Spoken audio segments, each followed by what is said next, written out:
My name is Ben Livingston. I'm the first person in the world to be given credit for using or making weather control a military weapon system. Oh, I was cleared top secret. Eyes only. I was as high as you could get. I got interested in weather modification when I was a farm boy. I never could understand why the clouds wasn't bigger, had a little more shade, and was chopping that cotton. So I got in the Navy. I managed to get into meteorology school, and I think that's really where I learned the most of my physics. They sent me to the Hurricane Hunter Squadron in Jacksonville, Florida. That squadron, of course, had just become involved in Project Stormfury. We were doing quite a lot of testing work out over the test range at China Lake, California, where we dropped cloud seeding flares or silver iodide generators into clouds, or just where we wanted to see what the reaction was. And it was there when I learned for sure that you could really change a cloud by the amount of silver iodide you put in it and where you put it. We were the first ones to fly into hurricanes for the purpose of modifying them, if you will. That was Project Stormfury. I began to be extremely confident that we could do whatever about what we wanted to with a hurricane. The Project Stormfury had been going on since 1961, and they had already done, or had done, 2 experiments, one in 61 and 63. Well, by 1964, when I was there in 1964, I wrote the plan and started to have a track and a mission for every flight that was on the hurricane cloud seeding experiments. So we had documentation for everything. Operations at Project Durante are very positive. His report said that we claim they should consider now if a hurricane heads straight towards Miami. By 1969, we had all the latest state-of-the-art equipment in a number of airplanes, and we also had aircraft equipped with dispensing equipment to put silver iodide into a hurricane. If you seed enough clouds in the right front quadrant of a hurricane where the energy cells are, you may build a second eye, or at the minimum make this original eye much bigger, which meant you have a reduction in wind velocity. On August 18th in 1969, Hurricane Debbie was seeded 5 times at 2-hour intervals, and the maximum wind speeds had decreased from 115 to 80 miles per hour. That's a pretty remarkable reduction of more than 45% in damage reduction potential.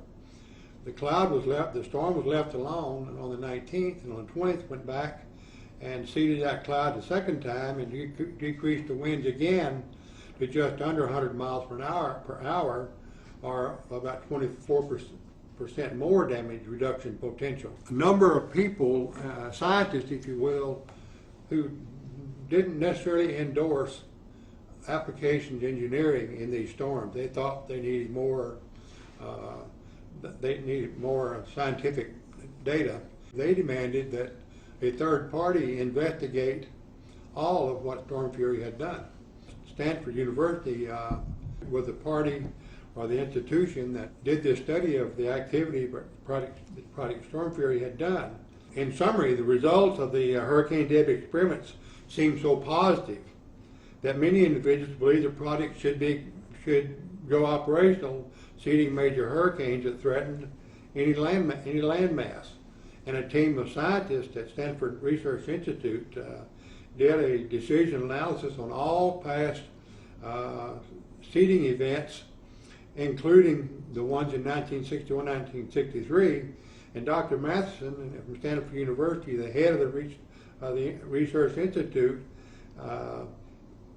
reported that the government may have to accept the responsibility for not seeding and thereby exposing the public to higher probabilities of severe storm damage and possible higher death tolls.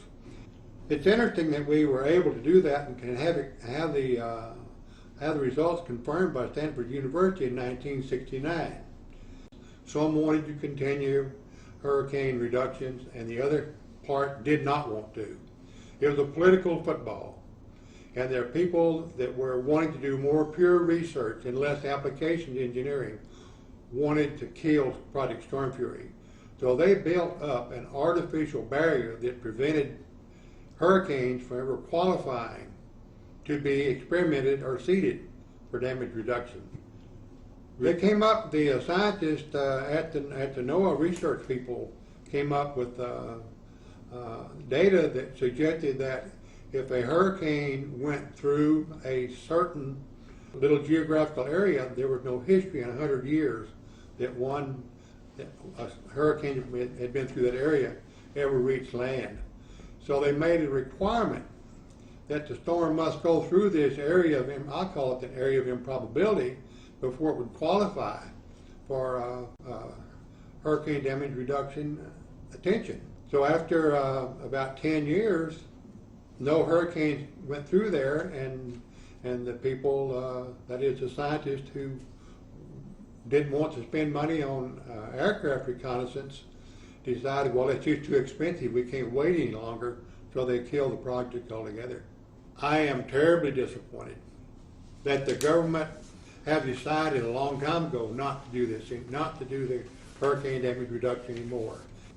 The men, the materials, the aircraft, and all of the other support equipment you need are available today to reduce the damages of hurricanes very significantly, and I'm talking significantly as being more than 35 or 40%.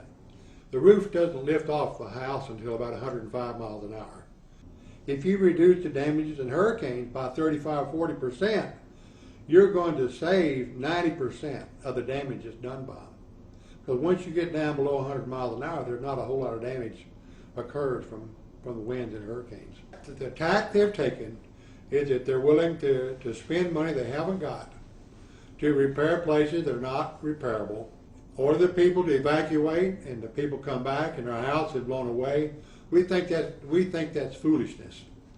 We think that we ought to be trying to save those houses, let the people evacuate, but have them come back to a house with the furniture in it. Our aircraft can carry over 400 cloud sheeting units. Now, those back in Project Stormfury days could only carry 52. And the fact that we fly 2.5 times as fast and we know exactly where we are all the time, we feel like we have a much better opportunity or better chance of reducing these hurricanes by even more than they were able to in Stormfury. Well, the problem we have right now is that while we have contacted every senator in the U.S. Senate, all 100 of them, we've had one mediocre response from one of them. You get the impression that they just don't care what happens about the hurricanes, and we have presented a proposal to them to do hurricane damage reduction for the year 2006, and it amounts to around $6,000 a month.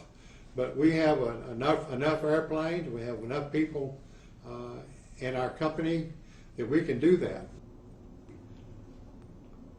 We need to be out there seeding these hurricanes, and if we don't get the results that we think we're going to get, then we can say we're not ready for it. But that's not going to be the case.